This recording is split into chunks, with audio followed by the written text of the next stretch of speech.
Бүгін түскі асқа осындай керемет үй жағдайында тез жасалатын бризол жасайтын боламыз. Сыр және жұмыртқадан жасалған бризол. Сіздер де міндетті түрде жасап көріңіздер. Жасалу жолы өте оңай және де керемет болып шығады. Ең алдымен ыдысымызға 2 жұмыртқамызды жарып аламыз. Одан кейін сырымызды чуркадан өткізіп аламыз. Бұл жерде мен сырдың жартысын қостым.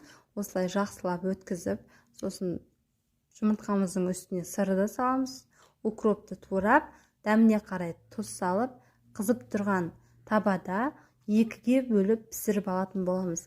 Бірінші бөлігін құйған соң, кішкене уақыт күтіп, сосын екінші бетін ауыстырып пісіріп аламыз да, бөлек алып, жақсылап орап аламыз. Мінекей достар, сіздер де міндетті түрде жасап көріңіздер. Рецепт ұнаса достарыңызбен, құрбыларыңызбен бөлісе отырыңыздар. Менің парақшама тіркеліп, пікіріңізді қалдырып кетіңіз.